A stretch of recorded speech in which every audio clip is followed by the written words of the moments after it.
얼마 전 대구에서 목회하시는 저의 형님이 한번 읽어보라고 권해준 책이 있었습니다. 그 책 제목이 인디언의 지혜와 잠언이라는 책인데요, 그리 두껍지 않은 책으로 짧지만 아주 마음에 큰 감동과 깨달음을 주는 그런 책이었습니다.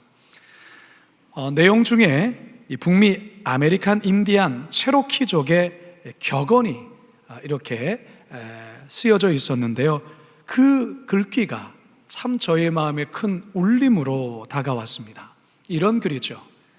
당신이 태어났을 때 그대는 울었고 세상은 기뻐했다. 그대가 죽었을 때는 세상은 울고 그대는 기뻐할 수 있는 삶을 살라. 제가 이 글을 보면서 참 마음에 뭔가 모르는 울림이 제 안에 일어났습니다. 나도 이런 삶을 살아야겠구나 라는 그런 뭔가 모르는 마음의 뜨거움이 사실 올라왔습니다. 그렇다면 어떻게 해야 이런 삶을 살 수 있을까 생각하는 중에 저는 그 해답을 오늘 본문에서의 초대교회 성도의 모습에서 발견하게 되었습니다. 자기의 것만을 꽉 움켜쥐는 세상에서 기꺼이 자신의 것을 나누며 사랑을 실천한 이 초대교회 성도들이야말로 체로키족의 격언과 같은 바로 그런 삶을 실천하며 살아가는 삶이겠다, 그런 생각을 하게 되었습니다.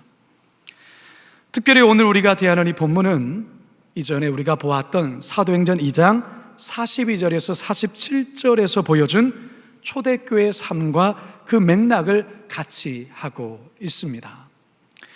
바라기는 저와 여러분 모두가 오늘 본문 말씀을 통해서 초대교회와 같이 나눔과 사랑이 넘치는 그런 멋진 교회 공동체를 같이 한번 만들어 보겠노라 결단하며 하나님 앞에 나가는 은혜의 시간 되길 주님의 이름으로 축원합니다. 한번 따라 하시겠습니다. 탐심을 내려놓았습니다. 탐심을 내려놓았습니다. 모든 인간의 내면에는 이기적인 욕심, 즉 탐심이 있습니다. 사전에서는 탐심을 무엇을 가지거나 차지하고 싶은 마음, 이렇게 정의합니다. 탐심으로 번역하고 있는 헬라어 단어는 플레오넥시아라는 단어를 쓰고 있는데요, 이 단어는 더 많은 이라는 의미의 플레온, 그리고 소유하다라는 뜻의 엑시아의 합성어입니다. 그러니까 만족할 줄 모르는 욕심의 의미가 담겨 있는 단어라 할 수 있겠습니다. 사실 무엇을 가지거나 차지하고 싶은 그 마음 자체를 죄라고 단정할 수는 없지만, 이런 마음이 과한 욕심이나 만족을 모르는 형태로, 더 나아가서 상대의 것을 탐하거나 빼앗으려는 형태로 나타날 때 그게 바로 죄인 것입니다. 인간이 탐심에 빠지게 되면 자신은 물론이거니와 가족들, 더 나아가 이웃, 그리고 더 나아가 사회를 해치는 죄를 범하고 맙니다. 그래서 예수님은 복음서를 통해서 이 같은 탐심을 물리치라고 우리들에게 명령하지요. 누가복음 12장 15절입니다. 시작. 그들에게 이르시되 삼가 모든 탐심을 물리치라. 사람의 생명이 그 소유에 넉넉한 데 있지 아니하니라 하시고, 특별히 오늘날 탐심이 가장 크게 역사하는 영역은 다름 아닌 재물, 돈의 영역입니다. 많은 이들이 이 재물에 대한, 돈에 대한 탐심으로 넘어지는 경우들이 참 많습니다. 나눌 줄 모르는, 움켜쥐고 모으려고만 하는, 그리고 물질에 대한 그러한 이기적인 욕심들이 인간의 마음 속에서 일어날 때에 참으로 부끄러운, 그리고 참 어려운 일들이 우리의 삶 속에 있게 되는 것이겠죠. 그런데요, 놀랍게도 오늘 우리가 대하는 이 초대교회 성도들의 모습 속에서는 전혀 탐심의 모습이 아닌 자신의 재물을 자기의 것으로 여기지 아니하고 오히려 공동체와 함께 나누고 있는 모습을 우리들에게 보여줍니다. 32절 함께 읽습니다. 시작. 믿는 무리가 한 마음과 한 뜻이 되어 모든 물건을 서로 통용하고 자기 재물을 조금이라도 자기 것이라 하는 이가 하나도 없더라. 여러분, 어떻게 이게 가능할까요? 그 이유는 성령의 역사에 있습니다. 성령께서 성도들의 마음을 다스리시고 통치하게 되시자 성도의 마음에 자리했던 그 탐심이 전혀 힘을 쓰지 못하고 그 마음에 자리하지 못하게 되는 것입니다. 그리고 재물에 대한 성도들의 시각과 태도가 완전히 달라졌다라는 것입니다. 이전까지는 돈이면 최고라 생각했습니다. 돈이 곧 힘이요 권력이라 여겼기에 악착같이 모았고 돈에 집착했던 것이죠. 그런데 성령께서 그 마음을 다스리시고 그 마음에 충만하게 임하게 되자 재물만을 쫓아 살았던 삶에 대해 회개가 일어나고 돈에 대한 의미가 새롭게 다가오면서 모으고 자신만을 위해 살아가는 그런 인생이 아니라 하나님 나라를 위해서 어떻게 빠르게 써야 될지에 대한 그와 같은 마음이 그 속에서 일어나게 된 것입니다. 더욱이 돈의 소유와 주인이 자기 자신이 아닌 하나님이라는 사실을 분명하게 인정하게 되었던 것입니다. 사랑하는 성도 여러분, 저와 여러분도 마찬가지입니다. 성령 충만하다 하면서 물질에 대한 욕심으로 가득 차 있고 물질을 쌓는 데만 마음을 기울인다면 그것은 거짓된 성령 충만입니다. 하나님을 섬긴다 하면서 실제로는 돈을 주인으로 섬기고 있는 모습입니다. 성경은 우리에게 분명히 말합니다. 돈과 하나님을 동시에 섬길 수 없다고 말이죠. 누가복음 16장 13절입니다. 시작. 집 하인이 두 주인을 섬길 수 없나니 혹 이를 미워하고 저를 사랑하거나 혹 이를 중히 여기고 저를 경히 여길 것임이니라. 너희는 하나님과 재물을 겸하여 섬길 수 없느니라. 아멘. 어느 날 유대 관리 하나가 예수님께 찾아와서는 선생님, 어떻게 해야 내가 영생을 얻을 수 있습니까? 라고 아주 진지하게 질문을 합니다. 그러자 예수님은 10계명 가운데서 5계명에서 10계명을 이야기하며 지킬 것을 이야기하죠. 예수님의 답변에 그는 자신은 어릴 때부터 이 모든 계명을 다 지켰습니다 라고 아주 확신 있게 당당하게 이야기를 합니다. 그러자 예수님은 그에게 한 가지 부족한 것이 있다 말하면서 재산을 팔아 가난한 자에게 나눠주고 나를 따를 것을 요청합니다. 그러자 그는 아주 크게 근심하며 돌아가 버립니다. 마가복음 10장 22절입니다. 시작. 그 사람은 재물이 많은 거로 이 말씀으로 인하여 슬픈 기색을 띠고 근심하며 가니라. 재물이 많은 거로. 여러분, 재물이 많은 게 죄입니까? 아닙니다. 재물이 많은 그 자체가 결코 죄가 아닙니다. 그런데 그 물질을 베풀 줄을 모르고 하나님 나라를 위해서 바르게 사용하지 못한다면 바로 그 사람은 이 유대 관리와 똑같은 사람이 되는 것입니다. 오늘날 지구촌에서 5초마다 한 명의 어린이가 굶어서 죽어갑니다. 하루에 10만 명의 어린아이들이 굶어서 죽습니다.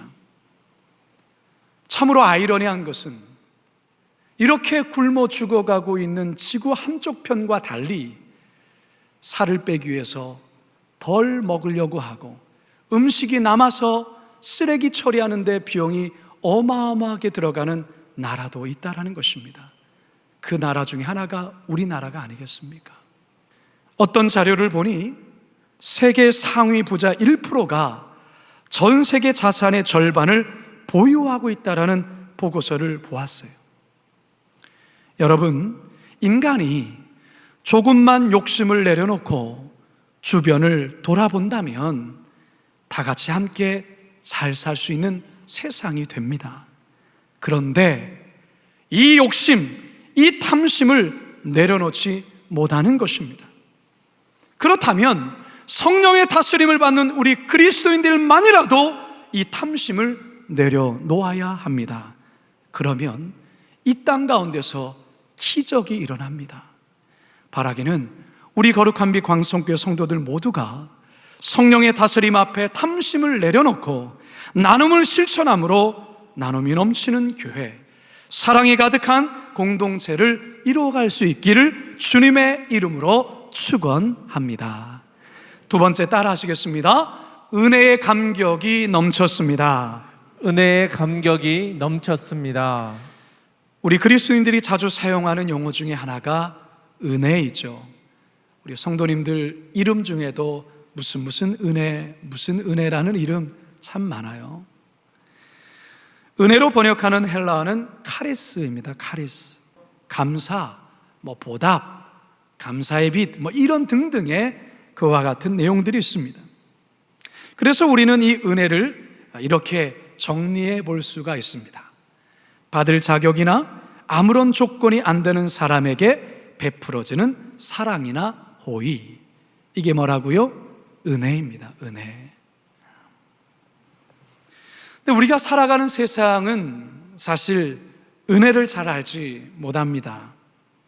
은혜가 아무런 조건도 자격이 안 되는 사람에게 베풀어지는 사랑과 호의이기 때문에, 그런데 우리가 살아가는 세상은 자격이 안 되면, 조건이 충족되지 않으면 사랑과 호의를 받을 수 없죠.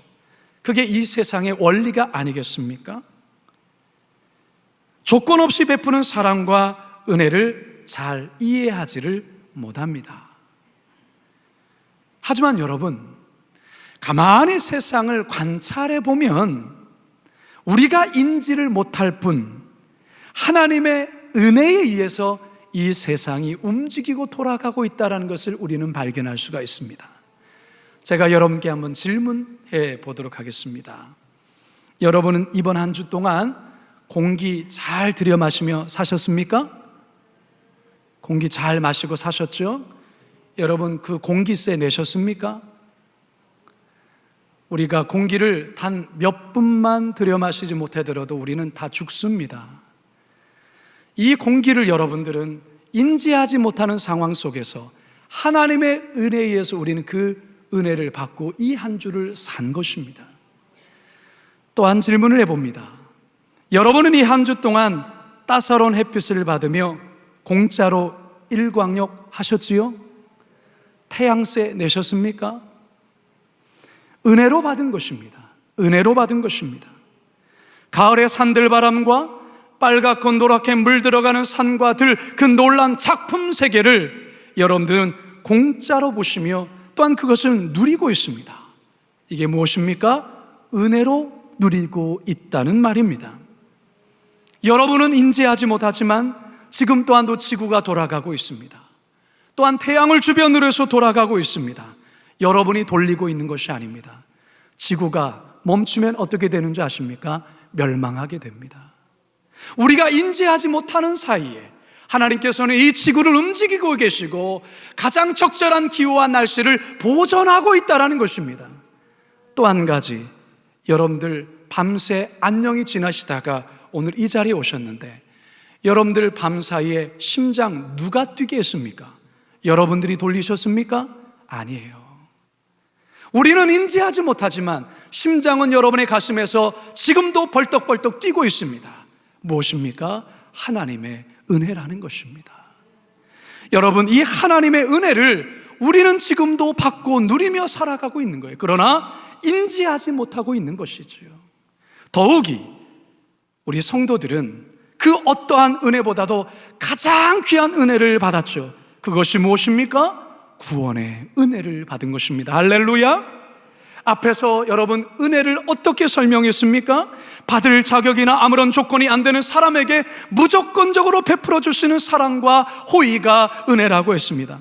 우리는 구원을 받을 아무런 자격도 조건도 안 되는 사람입니다. 우리는 지옥의 불쏘시개가 되어지고 영원한 저주와 멸망 속에 죽어야 될 사람인데, 하나님께서 당신의 아들 예수 그리스도를 이 땅 가운데 보내주실 뿐만 아니라 십자가에서 우리를 대신하여 못 박아 죽이시며 무덤에 3일 동안 있게 하시고 부활케 하심으로 우리 또한 구원받은 하나님의 자녀가 되었다는 사실입니다. 할렐루야.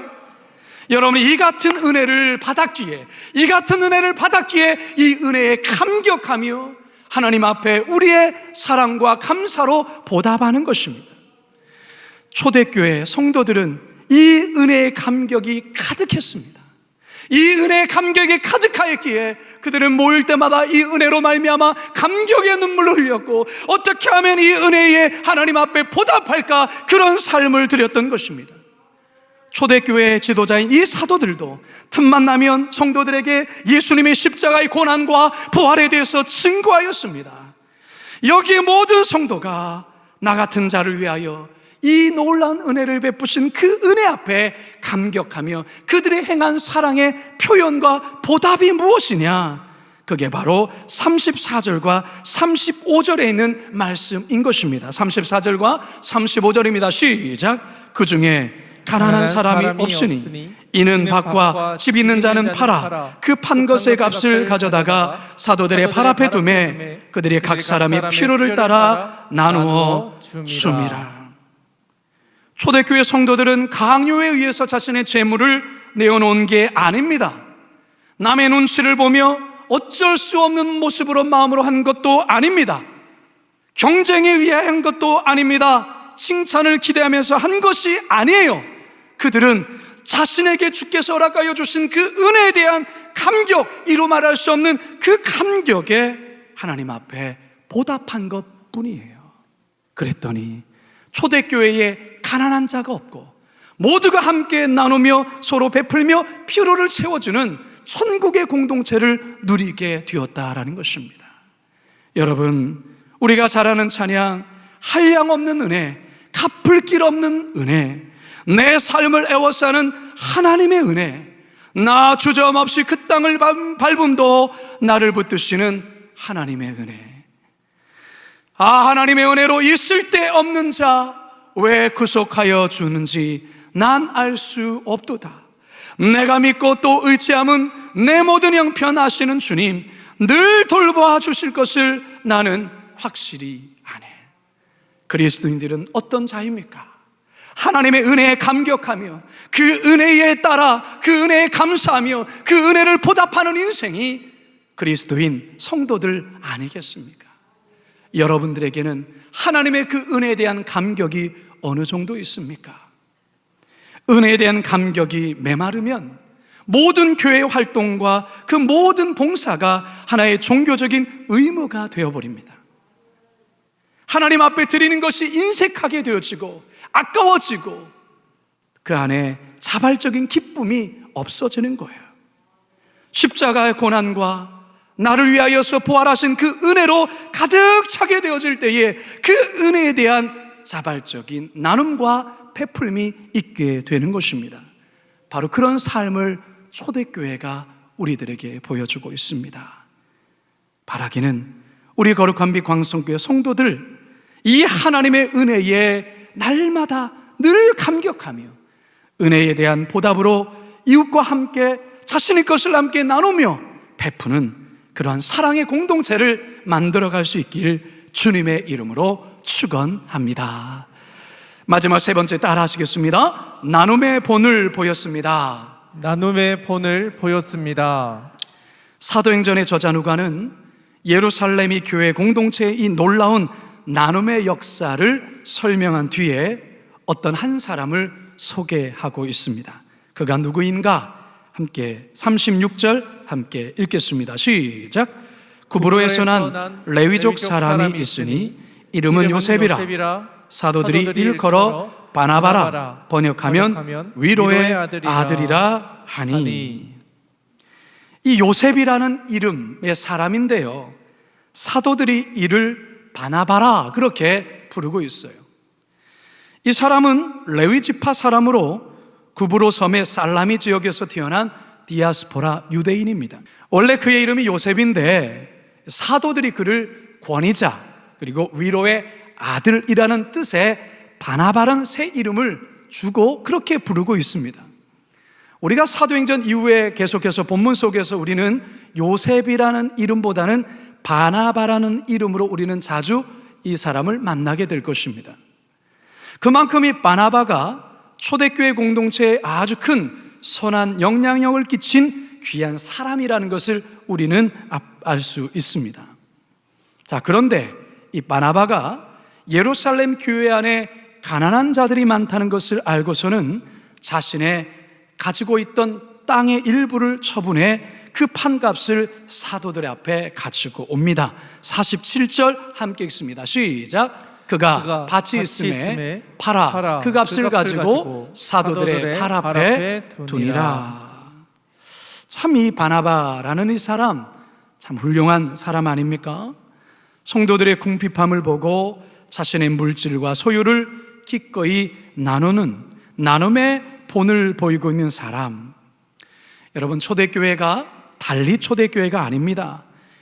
이 바나바와 같은 나눔의 본을 보이는 사람들이 많기에 이 초대교회가 그래서 참으로 귀한 교회요, 본이 되는 교회라 할 수 있겠죠. 여러분, 요한일서 3장은 우리들에게 이렇게 권면합니다. 함께 읽습니다. 시작. 누가 이 세상의 재물을 가지고 형제의 궁핍함을 보고도 도와줄 마음을 닫으면 하나님의 사랑이 어찌 그 속에 거하겠느냐. 자녀들아, 우리가 말과 혀로만 사랑하지 말고 행함과 진실함으로 하자. 교회는 사회 구호단체가 아니죠. 하지만 교회는 반드시 구제 사역을 통해 나눔을 실천해야 합니다. 성도들 또한 이 시대에 선한 사마리아인이 되어서 어렵고 곤란함 속에 있는 어려운 이웃들을 외면하지 말고 그들을 도와야 합니다. 왜 그렇습니까? 그게 바로 구원받은 자의 마땅한 도리이기 때문에 그렇습니다. 우리의 삶 속에 나누고 베푸는 삶이 우리의 삶에 있어야 합니다. 물론 그 베풀물 받아야 되는 대상자도 있지만 그럼에도 불구하고 우리가 갖고 있는 물질이 아니라면 때로는 시간을 통하여, 나의 재능을 통하여, 나의 몸을 통하여서 함께 나누고 베푸는 모습이 우리 그리스도인들의 삶에 반드시 있어야 된다는 것입니다. 저는 설교 서두에 체로키족의 격언에 대한 말씀을 여러분께 들려드렸습니다. 당신이 태어났을 때 그대는 울었고 세상은 기뻐했다. 그대가 죽었을 때는 세상은 울고 그대는 기뻐할 수 있는 삶을 살라. 여러분, 이런 삶을 살 수 있는 것 바로 나눔을 실천하는 삶 속에 그 비결이 담겨 있습니다. 초대교회가 그랬습니다. 초대교회 성도들이 그랬습니다. 이 아름다운 나눔의 실천이 초대교회의 모습만 되어서는 안 됩니다. 우리 거룩한 빛 광성교회가 되어야 합니다. 바나바의 이 아름다운 나눔의 실천이 그 2000년 전 바나바의 모습으로 끝나서는 안 됩니다. 이 시대를 살아가는 저와 여러분의 모습이 되어야 합니다. 그래서 저와 여러분은 이 시대의 바나바가 되어야 합니다. 그러기 위해서 세 가지를 여러분 반드시 기억해 주시기 바랍니다. 첫 번째, 탐심을 내려놔야 합니다. 두 번째, 은혜의 감격이 여러분 심령 가운데 넘쳐야 합니다. 세 번째, 먼저 나 자신부터 나눔의 본을 보여야 합니다. 이 같은 결단으로 우리 교회, 나눔이 넘치는 교회로, 그리고 사랑이 가득한 공동체로 함께 만들어갈 수 있기를 주님의 이름으로 축원합니다. 축원합니다. 축원합니다.